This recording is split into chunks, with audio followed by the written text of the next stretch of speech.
Okay, for this, I guess, uh, recording, I'm gonna be having Begin! a look at the kind of anime art style that belongs to Let me at him! probably one of my most kind of recently picked up anime style fighting games. It's Naruto Shippuden Ultimate Ninja Storm 4. I mean, I can go. granted, this game did come out in 2016, so it's been out for a while. But after seeing some gameplay of it and seeing just how ridiculously cool it looks, despite being a relatively old game at this point, and the fact that it's still got a fairly prominent player base, I thought I'd pick it up, and I did not regret my decision.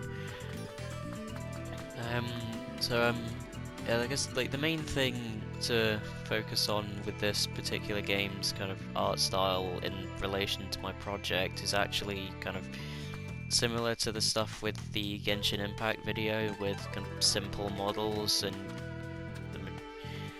however, because the this is based on the anime series Naruto, the kind of and so they're using the actual characters from the series to fill the roster.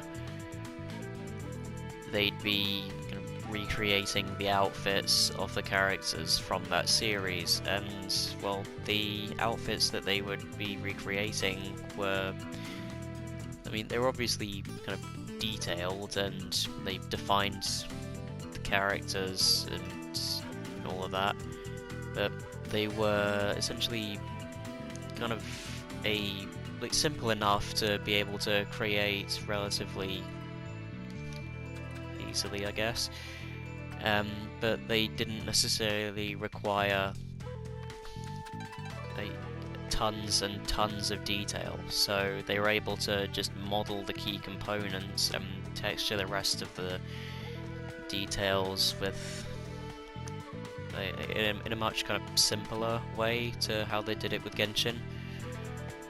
So with because I've got Kakashi next to me, it should be pretty clear that the the mask covering Kakashi's face and kind of the patches on the top of his gloves, the red symbols on his arms, and the kind of bandage thing wrapped around his leg.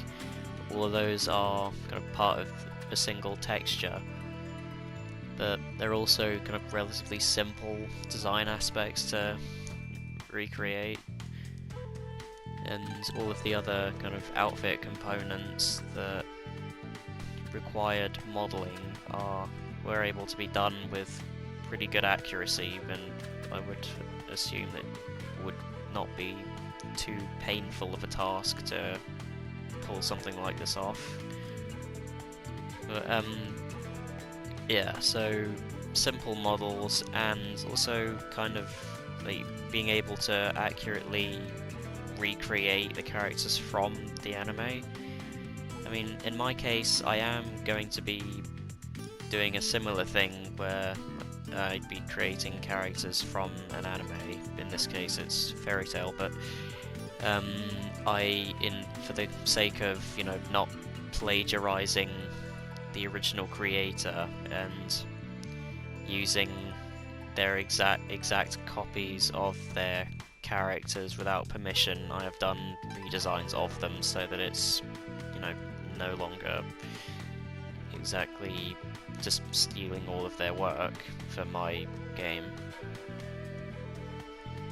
But yeah, it's still kind of related to this because I mean, even though I am doing my own take of those characters, it would still help to reference a game that actually has been able to recreate the characters to just exactly into their games.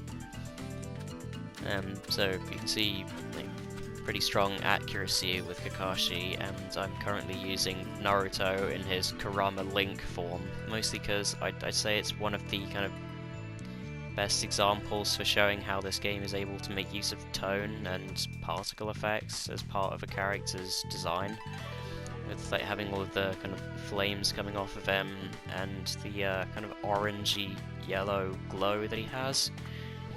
It also can kind of, I guess, emphasize the cell shading a bit more, like, because you can see kind of orange outlines in the that kind of act as the shading for the sides of his body, and you can also see some good cell shading going on with Kakashi's top and on his leg there, and also in the creases of his arms, like, well, his sleeves. You can also, like with Kakashi here, you can also actually see the use of cell shading in the hair. But I guess one of the kind of the main thing I'd also like to focus on is how you can kind of, you should be able to clearly see a kind of black outline of Kakashi. It's probably not going to be as clear with this Naruto variation because of the form that he's in, but I think if I maybe switch to Naruto, yeah, you can actually, you should be able to see it now, the kind of black outline around the character, which is actually a kind of common feature of anime style games, because it helps kind of add the hand-drawn aesthetic to a 3D model. I believe that I believe I mentioned in my blog that the name of this technique was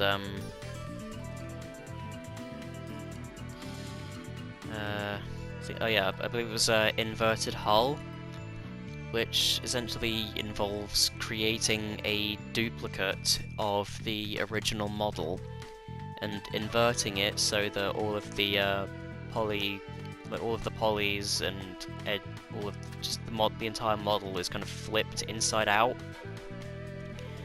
and so it'll have a bunch of kind of edges sticking out all over the place.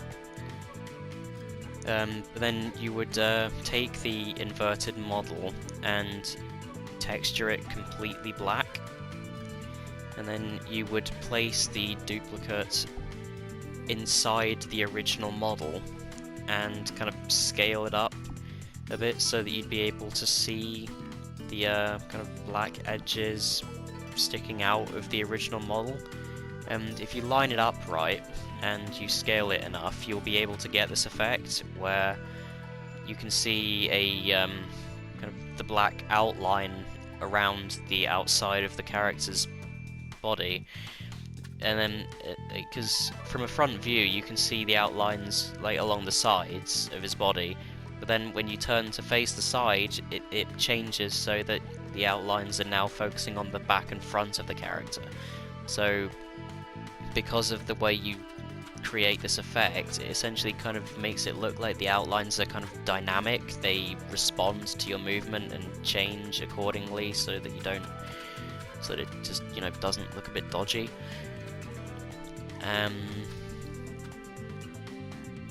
I believe that yeah, one of the thing would be that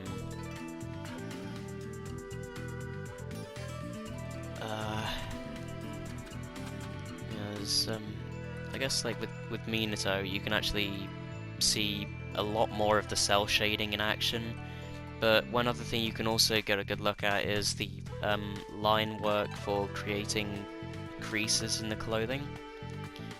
Primarily with his jacket, you can see creases in the kind of center of the torso around his jacket, and you can also get a kind of clearer view for creases on the back as well. And yeah, it's kind of just a quick overview of this stuff, because I kind of covered the majority of the kind of key components in the Genshin video. This is, and this one, along with the one that I'll be doing of Grand Blue Fantasy Versus, is going to pretty much just be covering how they use cell shading and the outline effect, and just overall how they kind of managed to recreate the anime style. But yeah, obviously, like with this game, it's kind of, I guess, the kind of simplest recreation of the anime style that I have seen, but they still managed to make it work, and the game can still kind of hold up to the same kind of standard as the other games that have used the anime style, especially when it comes to like, how they look during the supers. I'll do it. Like, here's an example. It's called Flying Raiji. Chiku Shippu Senko. Renodan. Narushiki. So you'd also see there that they actually use a lot of line work in the kind of special effects that they use. So it's cool to see what they're able to do with these characters and how they're able to really kind of like take them out of the anime and make them playable and enjoyable for the fans of the series in the games. So just seeing these models kind of in action with all of their special abilities, I guess just like really adds to the nostalgia that you get, and just memories of watching the series. Also just like actually being able to take control of your favorite characters from the series and just being able to experience combat with them like firsthand, instead of only being able to see what they would do in their situations, in their fights. In this kind of situation, you're able to actually decide how they fight yourself and see what kind of interesting stuff you can pull off with them. Yeah, they also have significantly larger models that they can incorporate, like the model of Kurama over there. I really do like to go over the top with their animations, especially with the ones that involve explosions. But yeah, it's pretty cool. So yeah, basically overall simple models, textures that allow you to get a accurate kind of recreation of the original looks from the anime. The inverted hull method for getting the kind of reactable outline thing to make it look hand-drawn despite being 3D. Cell shading being extremely noticeable in a good way. And just an overall kind of representation of the kind of nostalgia and excitement fans can experience where they're able to actually take control of their favorite characters. I guess just, you know, this game is probably one of the best examples of being able to kind of take the original anime and turn it into a fun and enjoyable experience that fans can actually take control of. And obviously, you know, they did a pretty good job of it, and their efforts are still able to hold up with the games that are available today.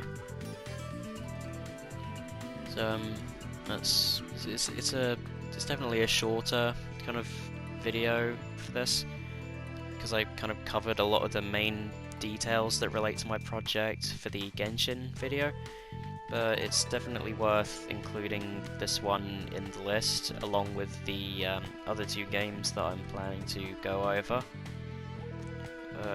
Yeah, I not only kind of have a soft spot for this game, but I also felt because it's an example of turning